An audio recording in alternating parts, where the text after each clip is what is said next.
नमस्कार साथियों, स्वागत करता हूं आप सभी छात्रों का आपके अपने परिवार जीएस फाउंडेशन पर। आप तमाम छात्र जो JPSC, JSSC CGL, lady supervisor या झारखंड में होने वाले किसी भी एग्जाम की तैयारी कर रहे हो, मेरा आपसे यही अनुरोध रहेगा कि यदि आप इस सेशन को देख रहे हैं तो पूरा देखिएगा। यदि सेशन पसंद आए, यदि आपको लगे कि इस सेशन का कंटेंट आपके लिए काफ़ी यूज़फुल है, तो इसे लाइक अवश्य कर दीजिएगा। और यदि आप भी इस चैनल पर नए हैं तो चैनल को जरूर सब्सक्राइब कर लीजिएगा, बेल आइकन को प्रेस कर लीजिएगा। आज के सेशन में हम लोग करने वाले हैं झारखंड जीके का प्रैक्टिस सेट नंबर 45। इससे पहले दोस्तों 44 सीरीज तक का वीडियो आपको उपलब्ध करा चुका हूं। यदि आपने उन वीडियो को नहीं देखा है तो मेरे प्लेलिस्ट में जाकर देख सकते हैं, या फिर लिंक डिस्क्रिप्शन में दे रखा है, आप वहां पर जाकर देख सकते हैं। चलिए दोस्तों, सेशन की शुरुआत कर लेते हैं। लेकिन सेशन में जाने से पहले एक बार फिर से रिक्वेस्ट है कि फटाफट से लिंक को कॉपी कीजिए और दोस्तों के साथ शेयर कर दीजिए। ठीक है, तो चलिए शुरुआत कर लेते हैं आज के सेशन की। सेशन का पहला सवाल आपकी स्क्रीन पर। पहला सवाल कहता है कि रांची नगर निगम की स्थापना की गई थी। आपके ऑप्शन है 15 नवंबर 1878, 15 सितंबर 1979, 15 अगस्त 1987 या 15 दिसंबर 1899। यहाँ पर आंसर को फटाफट करते चलिएगा। रांची नगर निगम की स्थापना कब हुई थी? यहाँ सही आंसर हो जाएगा ऑप्शन बी, 15 सितंबर 1979 को रांची नगर निगम की स्थापना की गई थी और यह झारखंड का प्रथम नगर निगम था। यदि आपसे पूछ लिया जाए दोस्तों कि नगर निगम की स्थापना कितनी जनसंख्या पर किया जाता है, याद रखिएगा 10 लाख की जनसंख्या पर किया जाता है। नेक्स्ट सवाल को कर लेते हैं। क्वेश्चन नंबर 2, झारखंड राज्य के नए राज्य चिन्ह का अनावरण किस तिथि को किया गया था? झारखंड राज्य के नए राज्य चिन्ह का अनावरण किस तिथि को किया गया था? इसका सही आंसर हो जाएगा ऑप्शन सी। किस तिथि को किया गया था? 14 अगस्त 2020 को किया गया था। अनावरण 14 अगस्त 2020 को किया गया था, लेकिन प्रभावी कब से हुआ था? 15 अगस्त 2020 से यह प्रभावी हो गया था। नए राज्य चिन्ह का विन्यास कैसा है, आकार कैसा है दोस्तों? वृत्ताकार है। कैसा है? वृत्ताकार है, जो प्रगति का प्रतीक है। किसका प्रतीक है दोस्तों? जो प्रगति का प्रतीक है। वृत्ताकार खंड में किस रंग का प्रयोग किया गया है? हरे रंग का प्रयोग किया गया है, जो झारखंड की हरी भरी धरती और वन संपदा को दिखाता है। नए राज्य चिन्ह में कितने वृत्त दिखाए गए हैं दोस्तों? 5 वृत्त दिखाए गए हैं। पहले वृत्त में क्या है? पहले वृत्ताकार खंड में हिंदी में झारखंड सरकार लिखा हुआ है, गवर्नमेंट ऑफ झारखंड लिखा हुआ है। क्लियर? दूसरे वृत्तखंड में 24 हाथी को दिखाया गया है। यह किसका प्रतीक है? राज्य के ऐश्वर्य का प्रतीक है। इसके साथ प्राकृतिक संसाधनों का समृद्धि को यह दिखाता है। तीसरे वृत्तखंड में क्या है दोस्तों? 24 पलाश के फूल है। क्या है? 24 पलाश के फूल है, जो राज्य के सौंदर्य को दिखाता है। चौथे वृत्तखंड में क्या है दोस्तों? 48 नर्तकों को दिखाया गया है जो सौर्य चित्रकारी से संबंधित है। सौर्य चित्रकारी से संबंधित है। पांचवें वृत्तखंड में क्या है? 60 वृत्त को दिखाया गया है। और केंद्रीय भाग में क्या है दोस्तों? अशोक स्तंभ है। क्लियर? चलिए नेक्स्ट क्वेश्चन, क्वेश्चन नंबर 3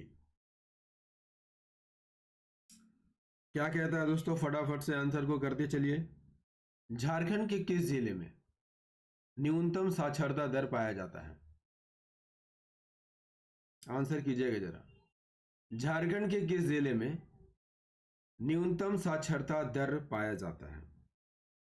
सही आंसर हो जाएगा ऑप्शन बी, पाकुड़ में न्यूनतम साक्षरता दर पाया जाता है। यहां साक्षरता दर कितनी है दोस्तों? 48.82%।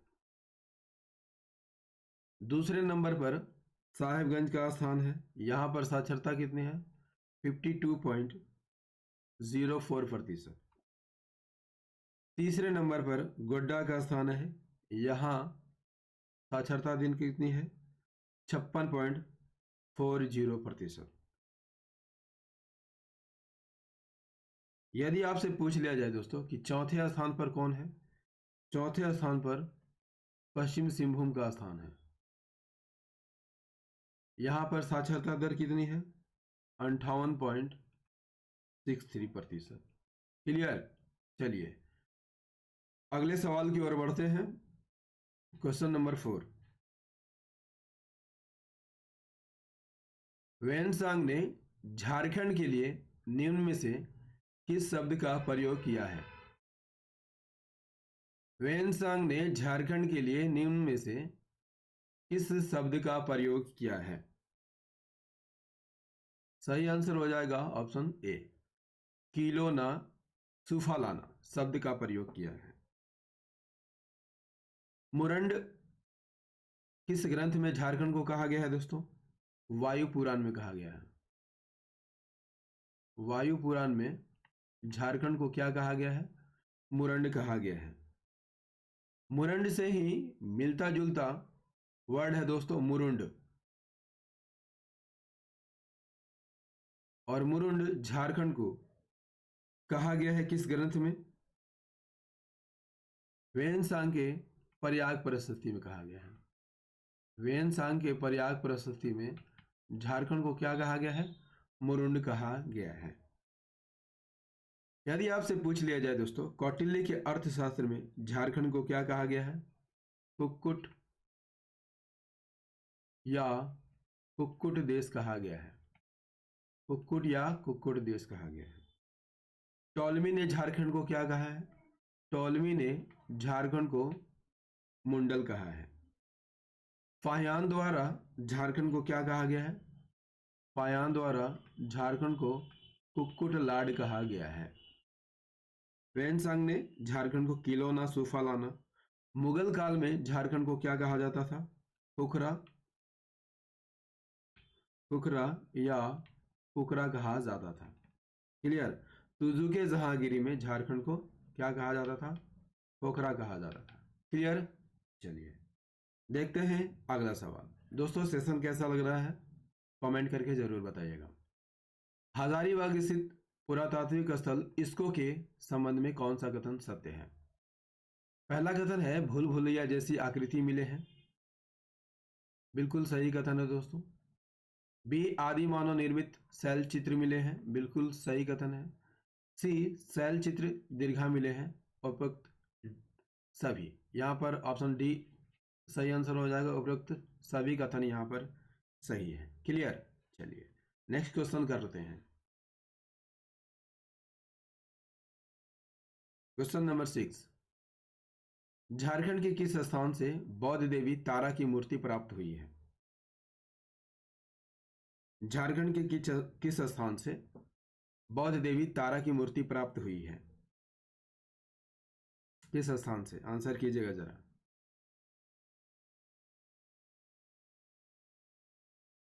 सही आंसर हो जाएगा दोस्तों ईचागढ़ से मिली है।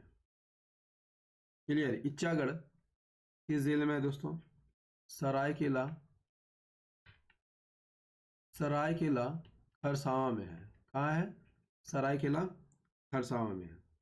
और इस मूर्ति को कहाँ पर रखा गया है? रांची संग्रहालय में रखा गया है। कहाँ पर रखा गया दोस्तों? रांची संग्रहालय में रखा गया है। ठीक है, नेक्स्ट क्वेश्चन। क्वेश्चन नंबर 7 क्या कहता है? 600 ईस्वी के आसपास अंगराज जयनाग, जिसके अधीन संथाल परगना भी था, कि किस सेनापति ने मगध राजा ग्रहवर्मन को हराकर मगध राज्य पर अधिकार कर लिया था? अंगराज के किस सेनापति ने मगध राजा ग्रहवर्मन को हराकर मगध राज्य पर अधिकार कर लिया था? वो सेनापति कौन था दोस्तों? ऑप्शन ए शशांक था। ठीक है, शशांक की बात कर लिया जाए तो कहाँ का शासक होता है? गौड़ का शासक होता है। ठीक है, इसका साम्राज्य विस्तार कहाँ कहाँ तक था दोस्तों? झारखंड, झारखंड, उड़ीसा, बंगाल तक था। ठीक है, और यह किस धर्म का अनुयायी था? शैव, शैव धर्म का अनुयायी था।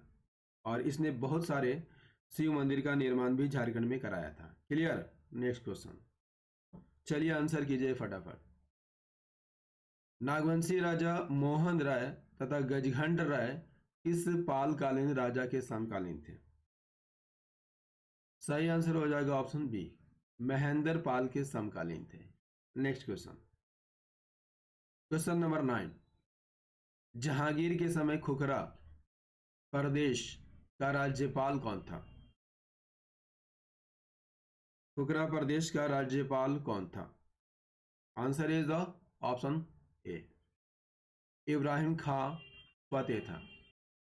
इब्राहिम खां फतेह किसके समकालीन था दोस्तों? दुर्जन साल के समकालीन था। और इसने दुर्जन साल को कैद करके कहाँ रखा था? ग्वालियर के किले में रखा था। ग्वालियर के किले में रखा था। कितने वर्ष तक? 12 वर्षों तक। दोस्तों, जब जहांगीर के दरबार में एक हीरे की असलियत को लेकर विवाद हो जाता है तो इस हीरे की पहचान कौन करता है? दुर्जन साल करता है। इसके कारण इसे छोड़ दिया जाता है और कौन सी उपाधि दी जाती है? शाह की उपाधि दी जाती है और इसका राज्य जो है वापस कर दिया जाता है। ठीक है, इसके बदले दुर्जन साल जहांगीर को सालाना कितने रुपए देने का वादा करता है? 6,000 रुपए देने का वादा करता है। क्लियर? चलिए बढ़ते हैं नेक्स्ट क्वेश्चन की ओर। क्वेश्चन नंबर 10, झारखंड के कौन से चेरो राजा जहांगीर के समकालीन थे? झारखंड के कौन से चेरो राजा जहांगीर के समकालीन थे?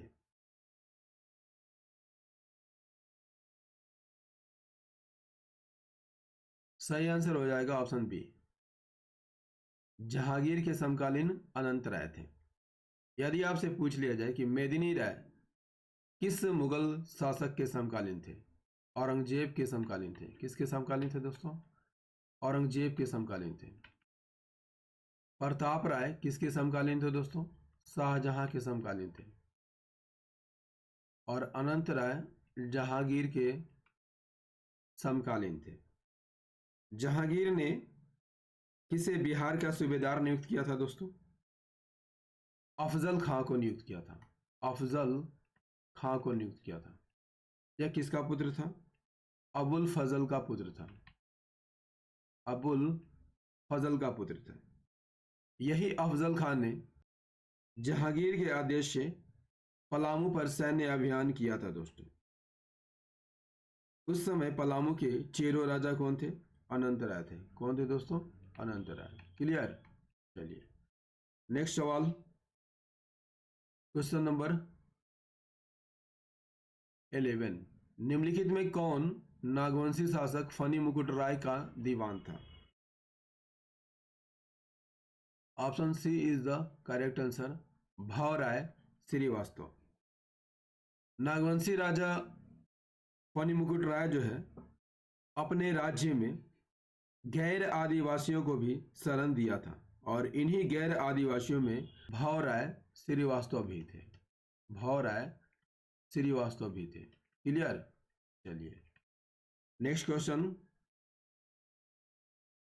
क्वेश्चन नंबर 12, आंसर कीजिएगा फटाफट। इनमें से किसके द्वारा सरायकेला राज्य की स्थापना की गई थी? सरायकेला राज्य की स्थापना किसके द्वारा की गई थी? सही आंसर हो जाएगा option A is the correct answer, Vikram Singh के द्वारा की गई थी। विक्रम सिंह अर्जुन सिंह के कौन थे? चाचा थे। ठीक है, अर्जुन सिंह ने चाचा विक्रम सिंह को 12 गांव का, कितने गांव का? 12 गांव का जागीर दिया था, जिसे क्या कहा जाता था दोस्तों?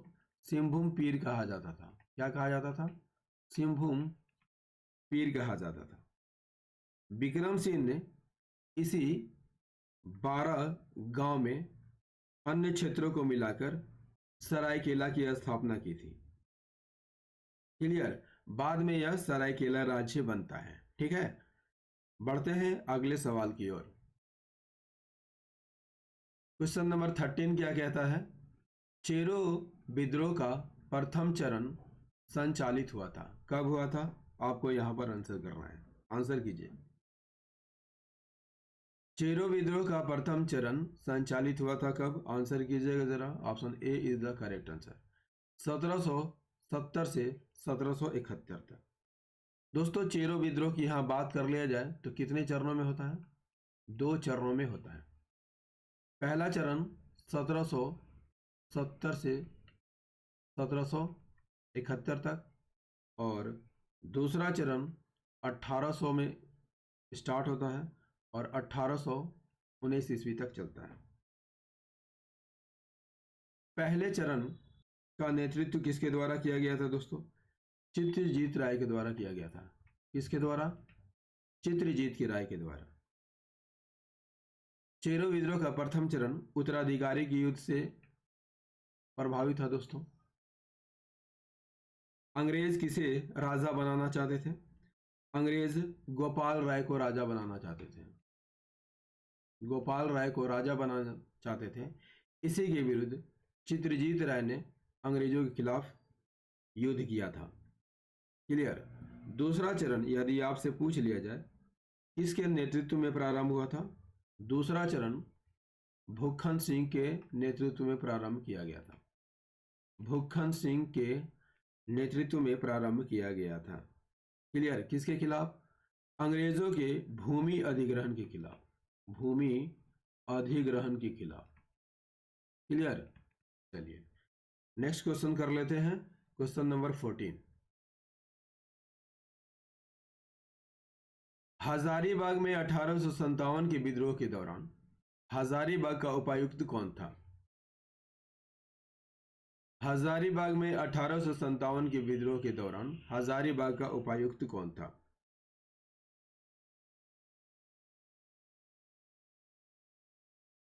सही आंसर हो जाएगा दोस्तों option D is the correct answer, major Simpson था। दोस्तों यदि आपसे पूछ लिया जाए कि 1857 का विद्रोह दानापुर में कब हुआ था? 25 जुलाई 1857 को हुआ था। ठीक है, इस विद्रोह की सूचना हजारीबाग में मिली दोस्तों और हजारीबाग में रामगढ़ बटालियन के सैनिकों ने भी विद्रोह कर दिया था। उस समय हजारीबाग के उपायुक्त सिम्पसन थे और सिम्पसन कहाँ भाग गए थे दोस्तों? कलकत्ता भाग गए थे। कहाँ भाग गए थे? कलकत्ता भाग गए थे। ठीक है, चलिए नेक्स्ट सवाल हमारा क्या है? क्वेश्चन नंबर 15, महात्मा गांधी पहली बार झारखंड कब आए थे? महात्मा गांधी पहली बार झारखंड कब आए थे? सही आंसर हो जाएगा ऑप्शन बी, 3 जून 1917 को आए थे। यदि आपसे पूछ लिया जाए कि गांधी जी अंतिम बार झारखंड कब आए थे? 1940 में आए थे। ठीक है, रामगढ़ अधिवेशन के दौरान। नेक्स्ट क्वेश्चन हमारा क्या है? असहयोग आंदोलन के दौरान डाल्टनगंज में खोले गए राष्ट्रीय विद्यालय का प्रधानाध्यापक किसे नियुक्त किया गया था? किसे नियुक्त किया गया था? सही आंसर हो जाएगा ऑप्शन सी, बिंदेश्वरी पाठक को प्रधानाध्यापक नियुक्त किया गया था। असहयोग आंदोलन की बात कर लिया जाए, किसके नेतृत्व में हुआ था दोस्तों? महात्मा गांधी के नेतृत्व में हुआ था। प्रारंभ कब हुआ था? 1 अगस्त 1920 को प्रारंभ हुआ था। किसके खिलाफ? अंग्रेजों के खिलाफ प्रारंभ किया गया था। लेकिन चौरी चौरा हत्याकांड के कारण इस आंदोलन को वापस कर लिया जाता है दोस्तों। चौरी चौरा हत्याकांड कब हुआ था दोस्तों? 1922 में हुआ था। इसमें क्या हुआ था? इसमें किसानों के एक समूह ने गोरखपुर में, याद रखिएगा, गोरखपुर में एक पुलिस थाने को जला दिया था, जिसमें बहुत सारे पुलिसकर्मी मारे गए थे। क्लियर? चलिए अगले सवाल की ओर बढ़ते हैं। Question number 17, Tata workers union की स्थापना कब की गई थी? आंसर कीजिएगा जरा। टाटा वर्कर्स यूनियन की स्थापना कब की गई थी? सही आंसर हो जाएगा ऑप्शन डी, 1920 में की गई थी। किसके नेतृत्व में की गई थी दोस्तों? एसएन हलधर के नेतृत्व में। एसएन हलधर के नेतृत्व में। हलधर और व्योमेश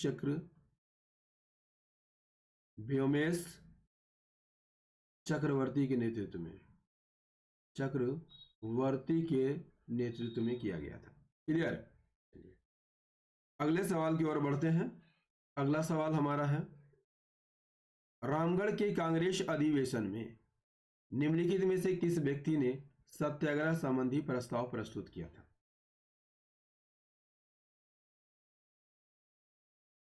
रामगढ़ के कांग्रेस अधिवेशन में निम्न में से किस व्यक्ति ने झारखंड संबंधी प्रस्ताव प्रस्तुत किया था? आपके ऑप्शन है अबुल कलाम आजाद, महात्मा गांधी, जेवी कृपलानी, डॉक्टर राजेंद्र प्रसाद। सत्याग्रह संबंधी प्रस्ताव प्रस्तुत किया था दोस्तों। ऑप्शन में आंसर नहीं है, इसका आंसर हो जाएगा जवाहरलाल नेहरू ने सत्याग्रह संबंधी प्रस्ताव पेश किया था। क्लियर? कांग्रेस का रामगढ़ अधिवेशन, कांग्रेस का कौन सा अधिवेशन था दोस्तों? 53वां अधिवेशन था। क्लियर? कब से कब तक हुआ था? 19 से 20 मार्च 1940 को हुआ था, और झारखंड में होने वाला यह एकमात्र अधिवेशन था। इस दौरान रामगढ़ में कांग्रेस अधिवेशन के सभा स्थल के द्वार का क्या नाम रखा गया था दोस्तों? बिरसा द्वार रखा गया था। क्या रखा गया था? बिरसा द्वार रखा गया था। किसके नाम पर? बिरसा मुंडा के नाम पर। और सभा स्थल का नाम क्या रखा गया था? मजहर नगर। क्लियर? किसके नाम पर? मौलाना मजहरुल हक के नाम पर।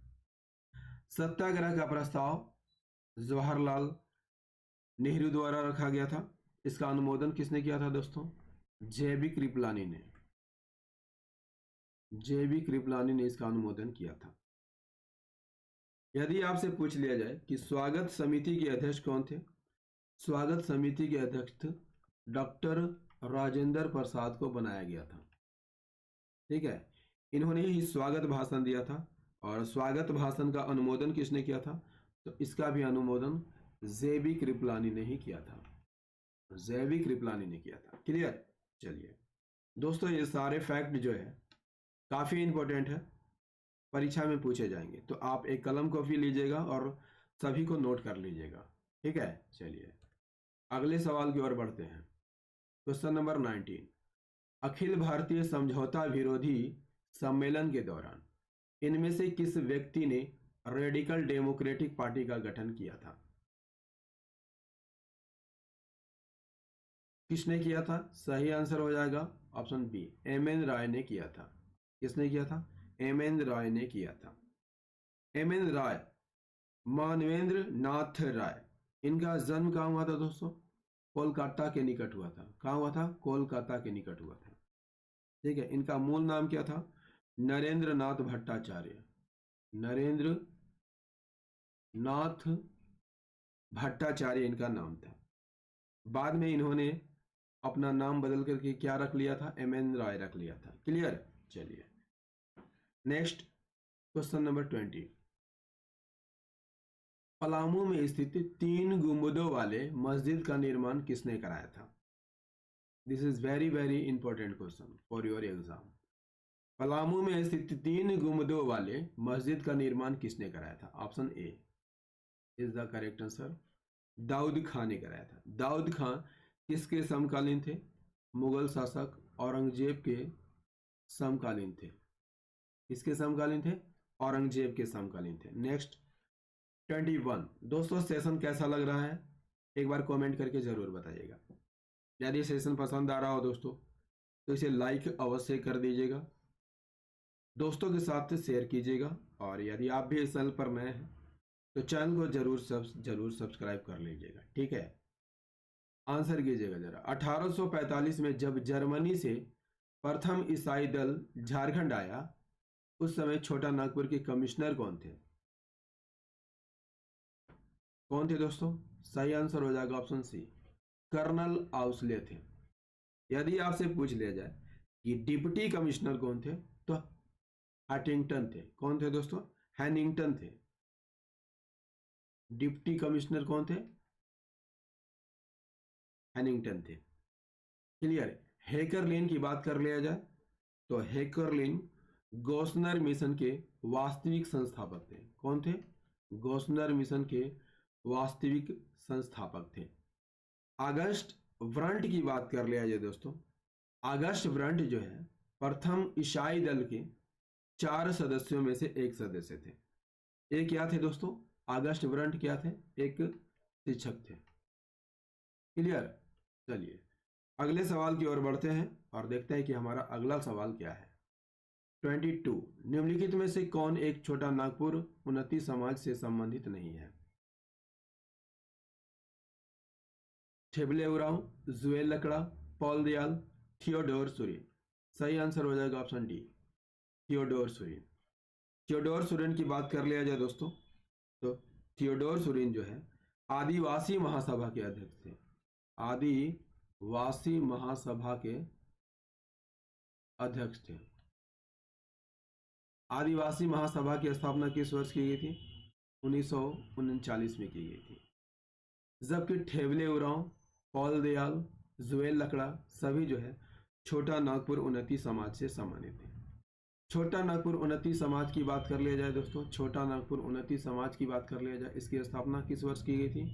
1915 में की गई थी। किसका नाम बदल करके की गई थी? क्रिश्चियन क्रिश्चियन स्टूडेंट ऑर्गेनाइजेशन का नाम बदल करके की गई थी। यदि आपसे पूछ लिया जाए कि क्रिश्चियन स्टूडेंट ऑर्गेनाइजेशन की स्थापना किस वर्ष की गई थी? 1912 में की गई थी। किसके द्वारा? जे बार्थोलोमेन के द्वारा। जे बार्थोलोमेन के द्वारा। झारखंड आंदोलन का जन्मदाता किसे माना जाता है दोस्तों? जे बार्थोलोमेन को माना जाता है। क्लियर? चलिए नेक्स्ट क्वेश्चन नंबर 23। जैन धर्म के 23वें तीर्थंकर को झारखंड के पारसनाथ पहाड़ी पर निर्वाण की प्राप्ति हुई थी। कब हुई थी? आपको यहां पर आंसर करना है। जैन धर्म के 23वें तीर्थंकर को झारखंड के पारसनाथ पहाड़ी पर निर्वाण प्राप्त हुई थी। कब हुई थी? सही आंसर हो जाएगा ऑप्शन सी, 717 ईसा पूर्व में हुई थी। पारसनाथ पहाड़ी की यहां पर बात कर लिया जाए दोस्तों तो झारखंड का सबसे ऊंचा स्थान है। इसकी ऊंचाई कितनी है? 1365 मीटर। क्लियर? फीट में कितनी है? 4478 फीट। 4478 फीट। क्लियर? किस जिले में है दोस्तों? गिरिडीह जिले में है। किस जिले में है? गिरिडीह जिले में होते हैं। गिरिडीह जिले में है। यहां पर 23वें तीर्थंकर नाम क्या था? पार्श्वनाथ। 23वें तीर्थंकर ने यहाँ पर अपना निर्वाण प्राप्त किया था। क्लियर। और पारसनाथ की पहाड़ी पर निर्वाण प्राप्त करने वाले अंतिम तीर्थंकर थे। यदि आपसे पूछ लिया जाए कि जैन धर्म में कितने तीर्थंकर हुए थे, 24 तीर्थंकर हुए थे। इनमें से 20 तीर्थंकरों ने पारसनाथ पहाड़ी पर अपना निर्वाण प्राप्त किया था। ठीक है। पारसनाथ पहाड़ी को जैन धर्म का क्या कहा जाता है, मक्का कहा जाता है। और क्या कहा जाता है दोस्तों, समेद शिखर भी कहा जाता है, समेद शिखर के नाम से जाना जाता है। क्लियर। चलिए next question, question number 24।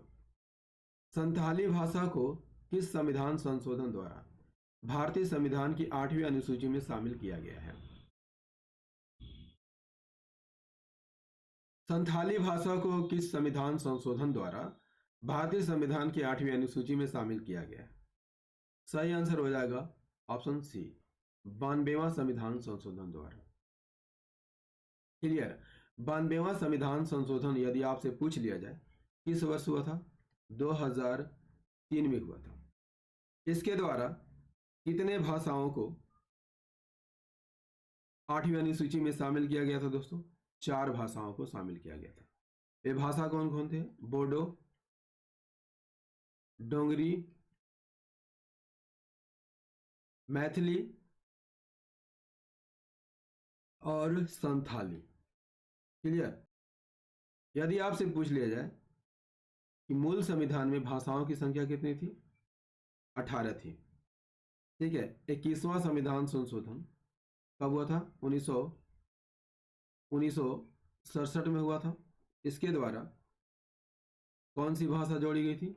Sindhi भाषा को जोड़ी गई थी। क्लियर। 71वां संविधान संशोधन कब हुआ था?